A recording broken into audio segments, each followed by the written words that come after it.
Hi friends, welcome back to my channel. మీరు కనుక నా ఛానల్ ఫస్ట్ టైం చూస్తున్నారా అయితే సబ్స్క్రైబ్ చేసుకోండి. అలాగే పక్కనే ఉన్న బెల్ ఐకాన్ని క్లిక్ చేసేయండి ఫ్రెండ్స్. ఈరోజు ఎపిసోడ్ అయితే సూపర్గా ఎదిరిపోబోతుంది. ఎక్కడా స్కిప్ చేయకుండా మొత్తం చూసాను ఫ్రెండ్స్. అప్పుడే మీరు ఎంజాయ్ చేయగలుగుతారు. నచ్చినట్లయితే ఒక లైక్ ఇచ్చి ఎంకరేజ్ చేసాను ఫ్రెండ్స్. ఇక ఎపిసోడ్లోకి అయితే వెళ్ళిపోదాం. ఎపిసోడ్ స్టార్ట్ అవగానే ఇక మొత్తానికైతే రుద్రాని ఇంట్లో అందరూ సంతోషాన్ని చూసి తట్టుకోలేక ఒక రకంగా అయిపోతూ ఒక మూల కూర్చుంటుంది. ఇక ఇందిరాదేవి కావ్యకి గోరింటాకు పెడుతూ ఎలా ఉంది మనవరాలా అనగానే అమ్మమ్మలాగా అందంగా ఉంది అని చెప్పి మురిసిపోతూ ఉంటుంది. అలాగే ఇక ఇంట్లో అందరూ కూడా చాలా సంతోషంగా ఉంటారు.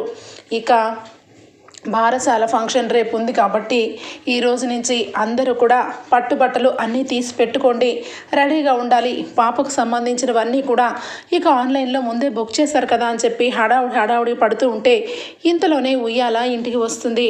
ఉయ్యాలని చూసి ఇక రాజ్ కావ్య ఇద్దరు మురిసిపోతూ ఉంటారు. పక్కనే ఉన్న ఇక అపర్ణ ఇద్దరు ఉయ్యాలను చూసి మురిసిపోవడం కాదు, మాకు కూడా నానమ్మ తాతయ్య అవ్వాలనుంది, త్వరలోనే ఇంకొక ఉయ్యాలు వచ్చే ఏర్పాటు చెయ్యాలి అని చెప్పి ఇద్దరు మొహం చూడగానే ఇద్దరు సిగ్గుపడుతూ ఉంటారు. మొత్తానికైతే ఇక అనామిక అప్పటికప్పుడే ఇక బ్యాంకు వాళ్ళకి కాల్ చేస్తుంది. బ్యాంకు వాళ్ళు చెప్పండి మేడం ఏం కావాలి అనగానే మాకు ఇప్పుడే తెలిసింది దుగ్గిరాల ఇంటికి సంబంధించిన ఆస్తులన్నీ కూడా జప్తు చేయడానికి బ్యాంకుకు వచ్చాయని. నేను ఆ ఆస్తులు కొనాలనుకుంటున్నాను, నాకు ఎంతవరకు తగ్గిస్తారు రేటు అని చెప్పి రేటు మాట్లాడుతూ ఉంటే ఇక వాళ్ళు మేము కూడా ఈ ఆస్తి మొత్తం కూడా జప్తు చేయడానికే వేలం పాట పెట్టాలనుకుంటున్నాం మేడం. ఇక మీరు డైరెక్ట్గా కొంటానంటున్నారు కాబట్టి చూసి ఎంతో కొంత తగ్గించి 100 కోట్ల రూపాయలు ప్రాపర్టీ కాబట్టి మీరు 100 కోట్ల రూపాయలు కట్టేసి తీసుకోండి అని చెప్పి ఇక అంటూ ఉంటారు. ఇక వెంటనే సామంత్ అలాగే అనామిక ఇద్దరు కూడా ఒక్కసారిగా మురిసిపోతూ ఆ రాజ్ కంపెనీ డౌన్ఫాల్ అవబోతుంది, వాళ్ళ ఆస్తి మన చేతికి రాబోతుంది, నిన్ను నా పక్కన పెట్టుకున్నందుకు నిజంగా నువ్వు ఎక్కడికో తీసుకెళ్ళిపోతున్నావు అని చెప్పి ఇక అనామికని తెగ పొగిడేస్తూ ఉంటాడు సామంత్. బేబీ అసలు కథ ఇంకా ఉంది. వాళ్ళు రోడ్డు మీదకి రావాలి అంటే, ఇంట్లో వాళ్ళందరూ బయటకు వచ్చి బాధపడాలి అంటే అంతకంటే ముందు నేను ఒక విషయం చెయ్యాలి, పక్కనే మీరు ఒక్క నిమిషం ఉండండి అని చెప్పి ఇక రుద్రానికి కాల్ చేస్తుంది అనామిక.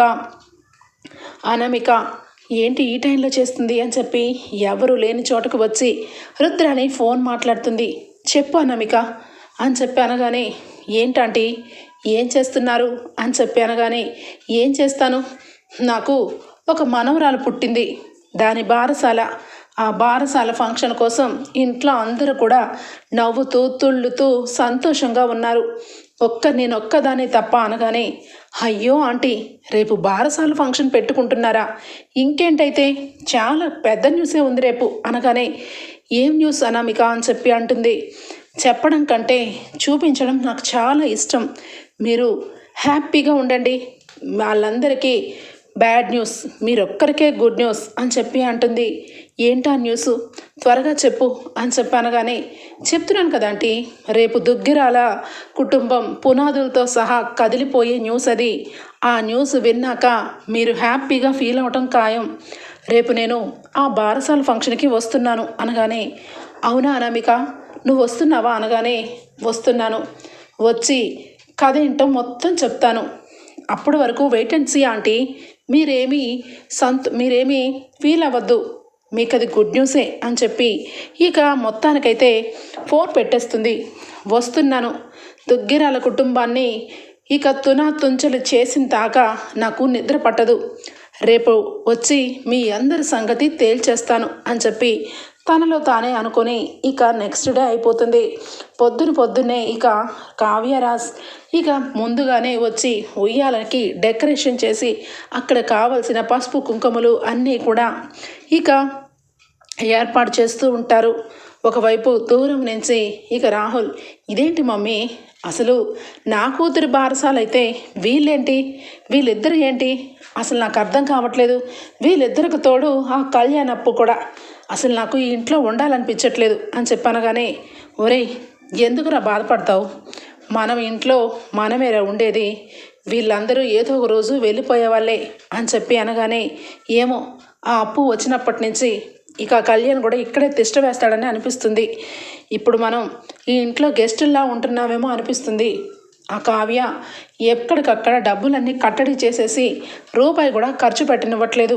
అన్నీ దగ్గరుండి వాళ్ళిద్దరూ చూసుకుంటున్నారు మామ్ అని చెప్పి ఇక అంటూ ఉంటే, సరే ఊరుకోరా, ఏదో ఒకటి ఫంక్షన్ కానీ ఈరోజు ఆ అనామిక ఈ ఫంక్షన్కి రాబోతుందంట. ఏదో పెద్ద గుడ్ న్యూస్ మనకి వస్తుందని, వీళ్ళందరికీ బ్యాడ్ న్యూస్ అని అసలు చాలా కాన్ఫిడెన్స్గా చెప్పిందిరా. ఆ మాట విన్నాకే నా మనసు తృప్తి పడింది. వీళ్ళందరి చిరునవ్వులు ఇంకాస్త కాసేపట్లో ఇక అనామిక లాగేస్తుంది అని చెప్పి అంటూ ఉంటే, ఇక రాహుల్ అయితే అవునా మమ్మీ, అనామిక ఏం న్యూస్ చెప్పబోతుంది అనగానే, ఏం న్యూస్ అంటావేంటి, ఈ కావ్య గత 3 నెలలుగా ఇంట్లో చాలా ఘోరాది ఘోరంగా ప్రవర్తిస్తుంది, దానికి సంబంధించిన న్యూస్ ఏమో అని అనుకుంటున్నాను రా. ఎంతైనా నీకంటే నేను 2 ఆకులు ఎక్కువ చదివాను కాబట్టి నాకు ముందుగానే ఆలోచన అందుతుంది. అనామిక మొన్న కూడా ఫామ్ హౌస్ తాకట్టు పెట్టిన డాక్యుమెంట్స్తో సహా పంపించింది. అలాంటప్పుడు ఇంకా ఏదో పెద్ద విషయమే జరుగుండొచ్చు, అందుకే అనామికనే వస్తానంటుంది అని చెప్పి ఇద్దరు మాట్లాడుకుంటూ ఉంటారు. ఇక కావ్య అన్నీ కూడా సర్దుతూ ఉండగానే ఇంతలోనే కావ్యకి ఫోన్ వస్తుంది. ఇక కావ్య బయటికి రాగానే ఇక వెంటనే అవునా నిజమా అని చెప్పి ఇక అడుగుతూ ఉంటే, అవును మేడం అవును అని చెప్పి అవతల నుంచి ఇక ఒక వ్యక్తి ఫోన్లో మాట్లాడుతూ ఉంటాడు. అదంతా కూడా వింటూ ఇక ఒక రకంగా అయిపోతుంది కావ్య. వెంటనే అప్పు వస్తుంది. అక్క ఏం జరుగుతుంది అక్క, ఇప్పటి వరకు నువ్వు ఇంట్లో ప్రతి విషయాన్ని కవర్ చేసుకుంటూ వచ్చావు, ఇక నువ్వు ఇంకా కవర్ చేయాలనుకుంటున్నావా? నేను ఇప్పుడు పోలీస్ ఆఫీసర్ని, నువ్వు చెప్పినా చెప్పకపోయినా నీ ప్రాబ్లమ్స్ అన్నీ కూడా నాకు తెలిసాయి. ఈ విషయం గురించి నీతో మాట్లాడాలంటే ఇంట్లో అందరి ముందు మాట్లాడలేక ఇప్పుడు పక్కకు వచ్చాను. ఇప్పుడు కూడా నీకు ఫోన్ చేసిన విషయం కూడా నాకు తెలుసు. చెప్పక్క, అసలు జరిగిందేంటి? నందగోపాల్ అనే వ్యక్తిని కాల్చి చంపిన అతన్ని పోలీస్ స్టేషన్లోనే పెట్టాము. నిన్ననే ఉన్నాడు. అతన్ని ఎంత కొట్టినా నిజం చెప్పట్లేదు. చివరాఖరికి ఈరోజు చివరి ప్రయత్నంగా మా కానిస్టేబుల్ వాణ్ణి బాగా భయపెట్టమన్నాను, భయపెట్టాడు. వాడు నిజాన్ని చెప్పేసరికి ఇదిగో ఇప్పుడు నీ ముందున్నాను. చెప్పక్క ఏం జరుగుతుంది? అసలు నందగోపాల్ మన తాతయ్య గారి దగ్గర అప్పు తీసుకొని ప్లేట్ తిప్పేసి వెళ్ళిపోయాడు. ఇదంతా కూడా అసలు జరుగుతుందని ఇంట్లో చెప్పేయచ్చు కదా, అలాంటిది నువ్వు ఇంట్లో చెప్పకుండా నీకు నువ్వే ఇదంతా కూడా తల మీద పెట్టుకుంటావేంటి అని చెప్పి అంటూ ఉండగానే అప్పుకి మరొకసారి ఫోన్ వస్తుంది. ఇక వెంటనే అప్పు అవునా నిజమా, నిజమా అని చెప్పి అంటుంది. అవును మేడం, మీరు వస్తే బాగుంటుంది అని చెప్పి ఫోన్ పెట్టేస్తాడు. ఇక వెంటనే అక్క, నువ్వు చెప్పినా చెప్పకపోయినా కేసు మొత్తం నా టేబుల్ మీదే ఉంది. నాకు మొత్తం కూడా అర్థమైంది. దీని వెనకాల ఎవరున్నారో తెలుసుకోవాలని నేను కూడా ప్రయత్నం చేస్తాను. అప్పటి వరకు ఈ విషయం నువ్వు చెప్పినా చెప్పకపోయినా చెప్పే రోజు వస్తే నా ద్వారానే నిజం తెలుస్తుంది అని చెప్పి అప్పు అంటుంది. ఇంతలోనే కావ్య పైనుంచి అమ్మ కావ్య అని చెప్పి పిలుస్తూ ఉంటే, అప్పు ఇప్పుడు చెప్పే సిచ్యువేషన్ కాదప్పు, పోలీస్ స్టేషన్లో వాడు దొరికాడు కాబట్టి వాడి చేత నిజం చెప్పించాలి, వెళ్ళి నిజం చెప్పించు అనగానే, వెళ్తున్నాను కదా, ఇంకొక విషయం, ఇప్పుడు నేను వెళ్ళి ఒక 1/2 అవర్లో తిరిగి వస్తాను. అప్పటి వరకు ఏదో రకంగా కవర్ చేయక్క, నేను వెళ్ళి వాడి నోట్లో నుంచి నిజం కక్కిస్తాను అని చెప్పి అప్పు అప్పటికప్పుడు ఇక డ్యూటీకి వెళ్ళిపోతుంది. ఇంతలోనే పంతులు గారు వస్తారు. అమ్మా అన్నీ సిద్ధంగా ఉన్నాయి కదా అనగానే, మా కోడలు అన్నీ సిద్ధం చేసింది పంతులు గారు, ఒకసారి ఇక్కడ ఏమన్నా తక్కువైనాయేమో చెప్పండి అని చెప్పి అపర్ణ అంటుంటే, అమ్మా కావ్య గారి గురించి నాకు తెలీదా, ఇందులో ఏ ఒక్కటి తక్కువ లేదు, అన్నీ కూడా ఉన్నాయి, చక్కగా సిద్ధం చేసింది, నువ్వు నిజంగా అదృష్టవంతురాలవమ్మా అని చెప్పి అపర్ణని మెచ్చుకుంటూ ఉంటే, సుభాష్ ఇంకా అపర్ణ ఇద్దరూ మురిసిపోతారు. రాజ్ కూడా చాలా సీరియస్గా ఇక కావ్య అని చెప్పి పిలుస్తాడు. కళావతి ఏమైంది, ఎందుకు అలా ఉన్నావు, ఫోన్ ఎక్కడి నుండి వచ్చింది? నేను వాష్రూమ్కి వెళ్ళి వచ్చేసరికి నా కాల్స్లో చాలా కాల్స్ వచ్చాయి, నేను కాల్ బ్యాక్ చేస్తుంటే ఎత్తట్లేదు, నీతో ఫోన్ చేసి మాట్లాడిన వాళ్ళు ఎవరు అనగానే, అదేనండి వాడు ఇక నందగోపాల్ని కాల్చి చంపిన వాడు దొరికాడంట, వాడిని థర్డ్ డిగ్రీ ఉపయోగించి మరి వాడి చేత నిజం రాపిస్తుంటే చెప్పట్లేదంట. అందుకని ఆ విషయం చెప్పడానికి నాకు ఫోన్ చేశారు. ఇప్పుడేమో ఈ ఫంక్షన్ హడావుడి, ఈ టైంలో కానీ మనం బయటకు వెళ్తే అందరికీ డౌట్ వచ్చేస్తుంది కదండి అని చెప్పి అనగానే వెంటనే రాజ్, ఖచ్చితంగా వాడు పోలీసుల చేత చిక్కాడు కాబట్టి ఈ ఫంక్షన్ అయిపోయిన తర్వాత అయినా వెళ్ళి వాడిని ఏదో రకంగా వాడి నోట్లో నుంచి నిజం తెప్పించవచ్చు కళావతి. ఇంకెందుకు టెన్షన్ పడతావు? ఖచ్చితంగా వాడి వెనకాల ఎవరున్నారో తెలుసుకొని వాడిని అరెస్ట్ చేస్తే ఈ అప్పు నుంచి మనం బయటపడవచ్చు. ఆ తర్వాత ఇంట్లో వాళ్ళందరికీ విషయం చెప్పేయచ్చు.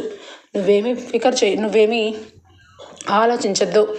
ఇప్పుడు ఫంక్షన్ని ప్రశాంతంగా జరగనిద్దామని చెప్పి ఇక కావ్యరాజ్ కూడా అనుకుంటారు. మొత్తానికైతే దుగ్గిరాల కుటుంబం ఇక ఇంటి తోరణాలతో డెకరేషన్తో ఇక చాలా అంగరంగ వైభవంగా ఇక బారసాల ఫంక్షన్ అయితే రెడీ అవుతూ ఉంటుంది. ఇక ఇంతలోనే ఇక పంతులు గారు, అమ్మ పాపాయిని తీసుకొని తల్లిదండ్రులు వచ్చి పీటల మీద కూర్చోండి, ఇక పేరుని ఏం పెట్టాలనుకుంటున్నారు అని చెప్పి ఇక అన్నీ కూడా జరుగుతూ మంత్రాలన్నీ కూడా చెప్తూ ఉండగా ఒక్కసారిగా ఇక కారు వచ్చి ఆగుతుంది. ఎవరబ్బా అని చెప్పి ఇక ఒక్కసారిగా తల తిరిగి చూసేసరికి అక్కడి నుంచి అనామిక ఇక అలాగే సామంత్ ఇద్దరు నడుచుకుంటూ వస్తూ ఉంటారు. ఒక్కసారిగా షాక్ అయిపోతుంది దుగ్గిరాల కుటుంబం. ఇదేంటి, దీన్ని ఎవడు పిలిచాడు, పిలవని పేరెంట్ అన్ని ఊపుకుంటూ ఇంటికి వస్తుంది అని చెప్పి ఇక కోపంతోనే ఇక వెంటనే స్వప్న ఏంటి ఎవరిది అని చెప్పి అంటూ ఉంటే ఇంతలోనే అనామిక లోపలికి వస్తుంది. ఆగు అని చెప్పి ఇక ఒక్కసారిగా అపర్ణ గుమ్మం దగ్గరికి వస్తుంది. ఏంటి లోపలికి వస్తున్నావేంటి, అసలు నువ్వు ఇక్కడికి ఎందుకు వచ్చావు, నిన్నెవరు పిలిచారు అని చెప్పి అంటుంది అపర్ణ. అయ్యో ఆంటీ, నన్ను ఒకరు పిలిచేదేంటి ఆంటీ, త్వరలోనే ఈ ఇండ్లు నా సొంతం అవబోతుంటే అని చెప్పి అనగానే ఏంటి బ్రెయిన్ ఏమైనా డ్యామేజ్ అయిందా, లేదంటే ఇంకేమైనా అయిందా, హాస్పిటల్కి వెళ్ళిపోయి ఇక్కడికి వచ్చావా, ఏం బాగుతున్నావు అని చెప్పి అపర్ణ అంటుంది.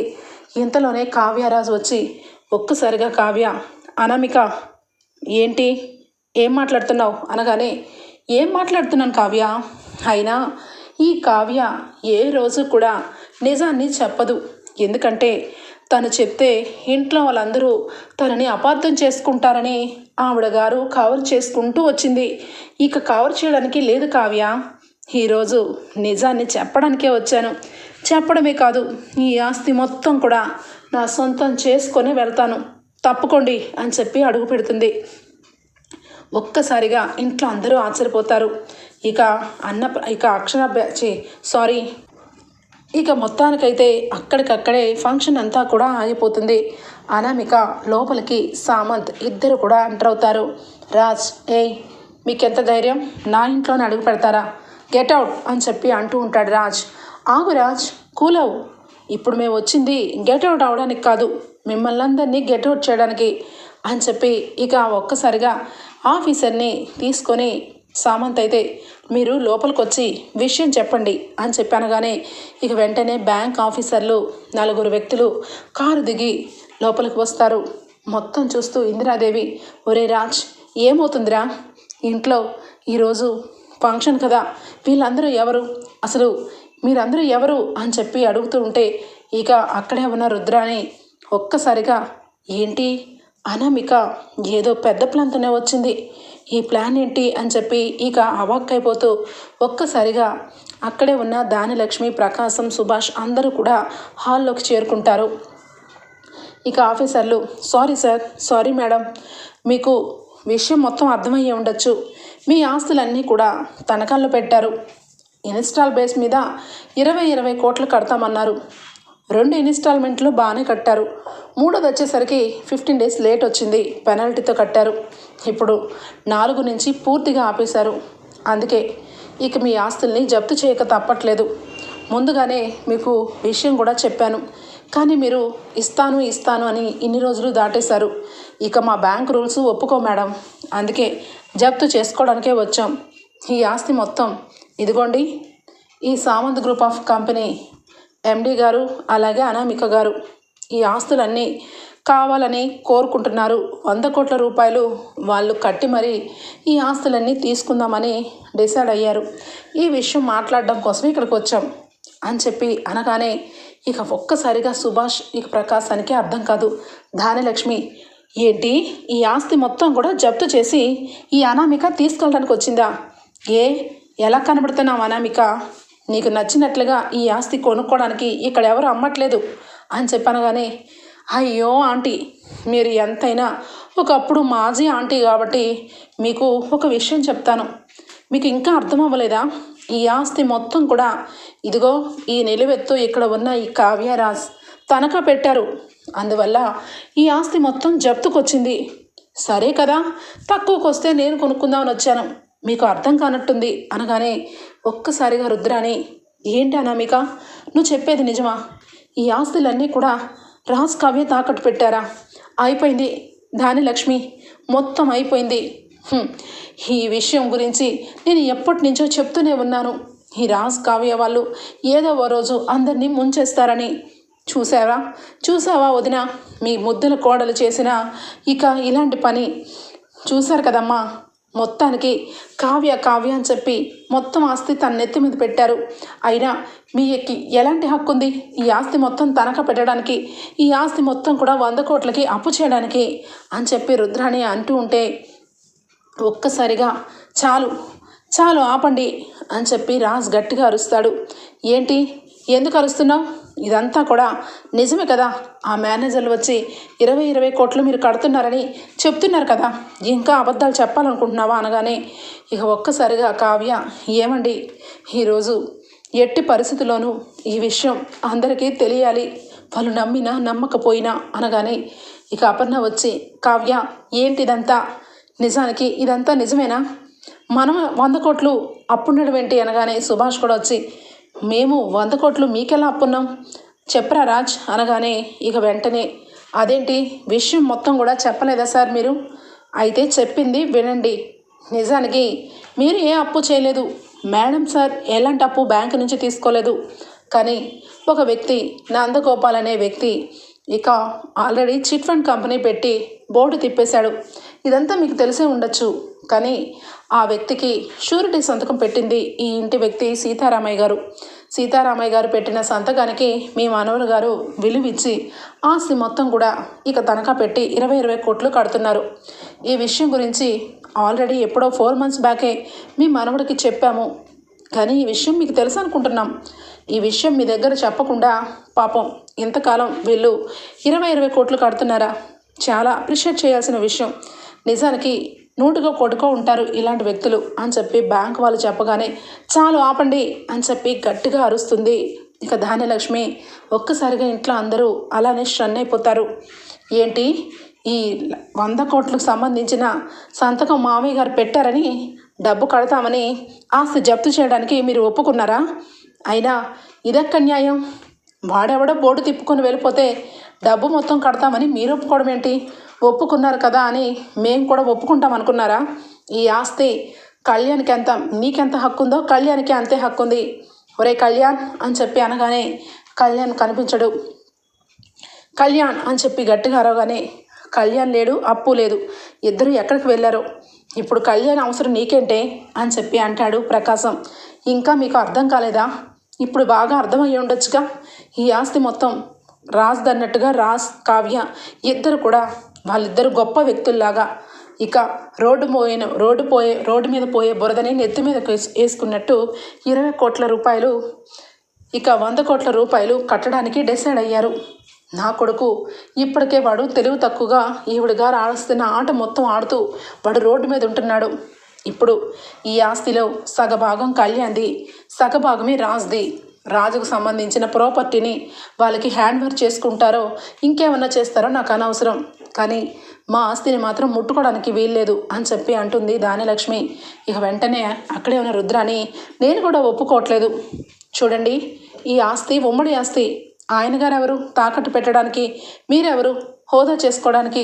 ఇది మొత్తం ఉమ్మడిగా ఉన్న ఆస్తి అని చెప్పి రుద్రాని అంటూ ఉంటే, అనామిక, మీరందరూ ఏం గొడవలు పడతారో మీ ఇష్టం, కానీ బయటకు వెళ్ళి గొడవ పెట్టుకోండి. మొత్తం ప్రాపర్టీ ఎంత ఉందో మేము చూడాలి. ఇంకో విషయం, ఇది బ్యాంకుకు సంబంధించిన విషయం, ఇంట్లో కూరగాయలతో కొట్లాడుకునే విషయం కాదు. మీరు కొంచెం సేపు సైలెంట్గా బయటకు వెళ్ళండి అని చెప్పి చాలా పెత్తనంగా మాట్లాడుతూ ఉంటుంది అనామిక. ఇక అప్పుడు కావ్య ఒక్కసారిగా ఇక ఫోన్ చేస్తుంది కళ్యాణ్కి. కళ్యాణ్, తీసుకొని వస్తున్నావా అనగానే, వస్తున్నాను వదినా, అంత అంత దగ్గరలోనే ఉన్నాను అని చెప్పనగానే, ఏంటి కళావతి ఏమైంది అనగానే, అప్పు వస్తున్నావు కదా అనగానే, అక్క నేను కూడా దగ్గరలోనే ఉన్నాను, ఆ పిశాచి అక్కడే ఉందిగా, ఉండని, ఎటు వెళ్ళనివ్వద్దు, అలాంటి దాన్ని ఏం చెయ్యాలో నాకు బాగా తెలుసు అనగానే ఒక్కసారిగా రాజ్కి అర్థం కాదు. కావ్య చాలా ధీమాగా, అంటే ఇప్పుడు ఆస్తి మొత్తం కూడా నువ్వు సామంత్ ఇద్దరు కొనేసి మమ్మల్ని బయటకు నెట్టేద్దామని అనుకుంటున్నారా అనగానే, అనుకోవడం ఏంటి, అదే జరగబోతుంది. చూడు కావ్య, నాతో పెట్టుకున్నారు, అందుకే ఈరోజు చివరాఖరికి నిలువ నీడ కూడా లేకుండా అయిపోయారు.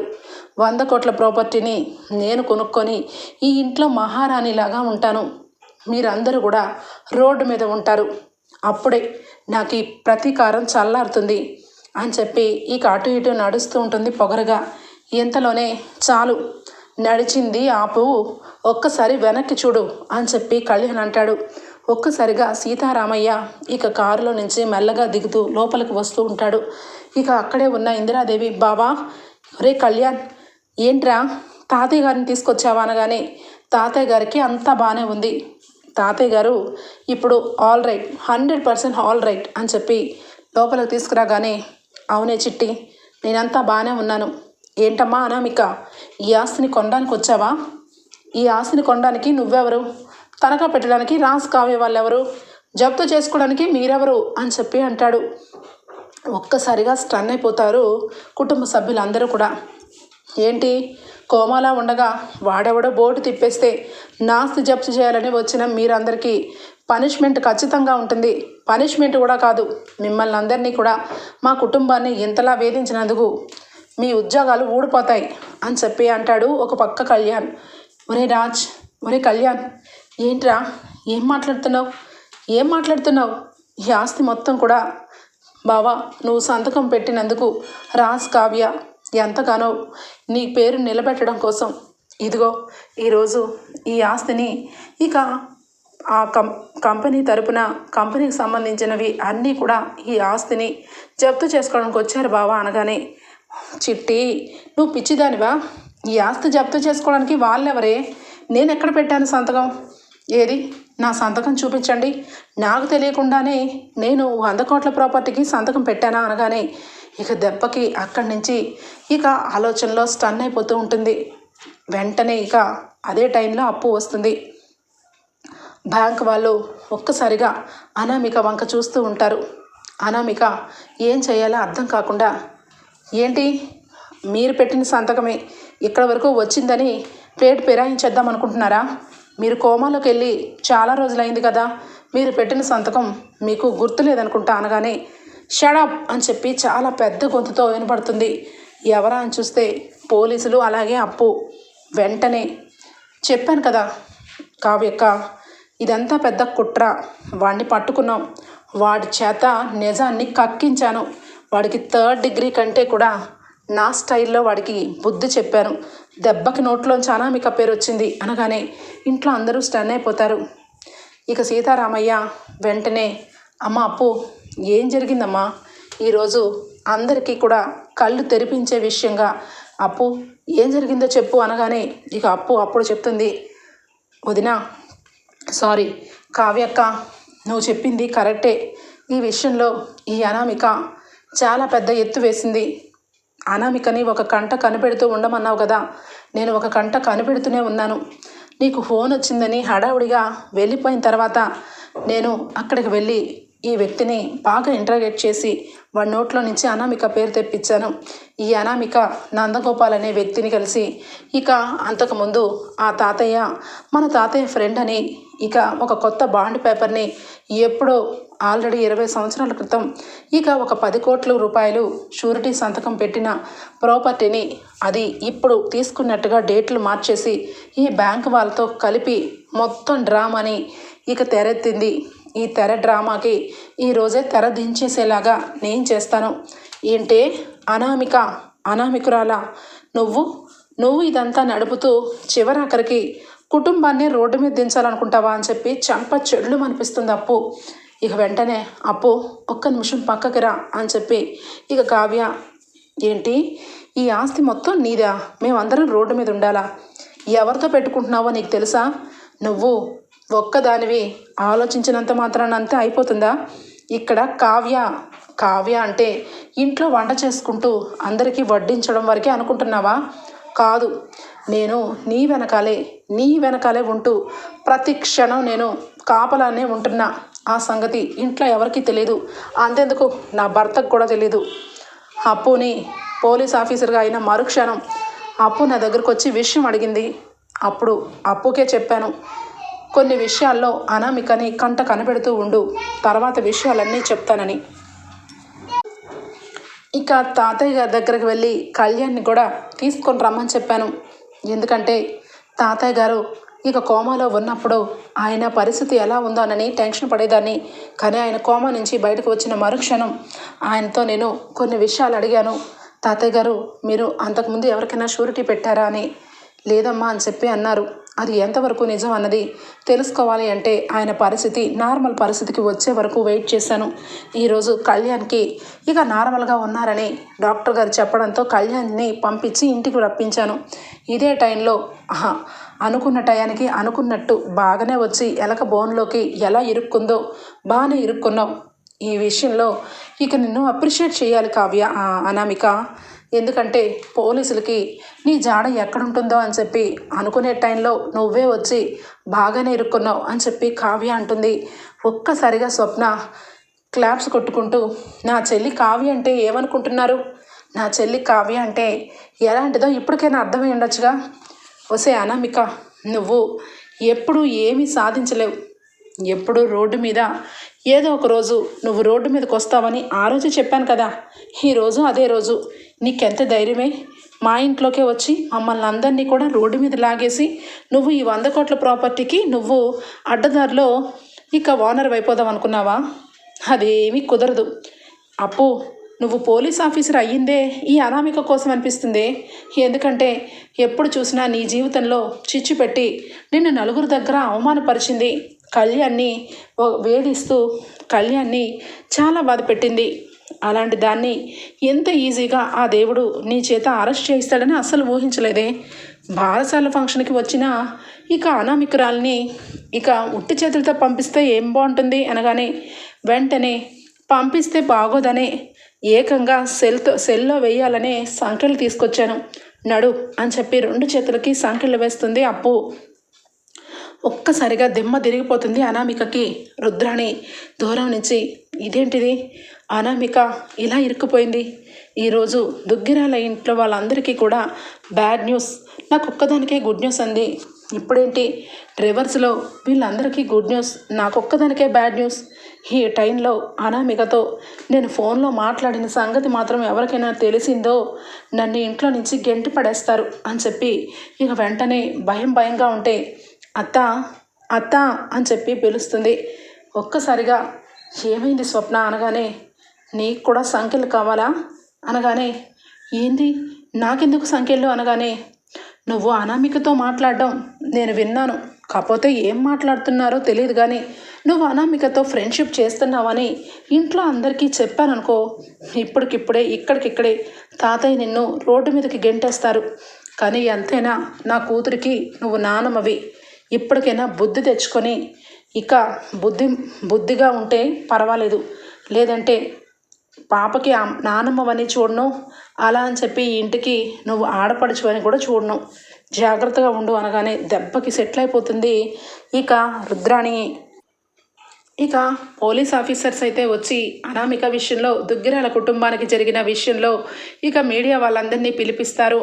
ఇక నిజానికి నందగోపాల్ అనే వ్యక్తి చేత పోటు తిప్పించేసేలాగా చేసింది ఈ అనామిక. తర్వాత అతన్ని ఇక ఎవరికీ తెలియకుండా ఇక ఒక వ్యక్తితో చంపించింది అనామికనే. అలాగే డబ్బు మొత్తం కూడా అనామిక దగ్గర ఉంది అని చెప్పి ఇక అక్కడికక్కడే దుగ్గిరాల కుటుంబం ముందరే ఇక మీడియా వాళ్ళ ముందు అనామికని బాగా టీవీల్లో ఫోకస్ చేసి చూపించి ఇలాంటి వాళ్ళని ఏం చేయమంటారు అనగానే ఇక అందరూ ప్రజల చేత చిక్కితే ఇక్కడికిక్కడే రాళ్లతో కొట్టి ఇక సన్మానం చేస్తారు. ఆ పాపం మాకెందుకు, ఈ దరిద్రాన్ని తీసుకెళ్ళండి, ఇంట్లో ఫంక్షన్ జరుగుతుంది అని చెప్పి ఇందిరాదేవి అంటుంది. ఏంటి బావా, నువ్వు కోమాలోకి వెళ్ళిపోయిన తర్వాత ఇంత తతంగం జరిగింది అనగానే ఇక పోలీసులు అయితే అందరికీ కూడా సారీ చెప్పి మీ ఇంట్లో ఇంత ఘోరంగా ఈ విషయాలన్నీ జరగడం చాలా తప్పు, మీకు ఇంట్లో ఫంక్షన్ జరుగుతుంది, ఇలాంటి వాళ్ళు కోకొల్లలు వస్తుంటారు పోతుంటారు, మీరు ఫంక్షన్ని క్యారీ చేయండి మేడం, ఇలాంటి దుర్మార్గురాల్ని అరెస్ట్ చేయడానికే మేము ఉన్నాం అని చెప్పి అనగానే అప్పు వెంటనే అనామికని పట్టుకొని ఇక జీబులో కూర్చోపెట్టి కళ్యాణ్ నేను ఒక 10 నిమిషాల్లో వచ్చేస్తాను సరేనా అని చెప్పి వెళ్ళిపోతుంది. ఇక మొత్తానికైతే ఇంట్లో అందరూ కూడా ఒక్కసారిగా ఊపిరి పీల్చుకుంటారు. అప్పుడు కావ్య గురించి సీతారామయ్య అంటాడు, కళ్యాణ్ వచ్చి నన్ను తీసుకురమ్మని, అలాగే కావ్య ఇంటి విషయాలన్నీ కూడా ఎంతగా బ్యాలెన్స్ చేసి చివరాఖరికి ఆస్తి వేరొకరి చేతికి పోయే టయానికి నన్ను తీసుకొని వచ్చింది.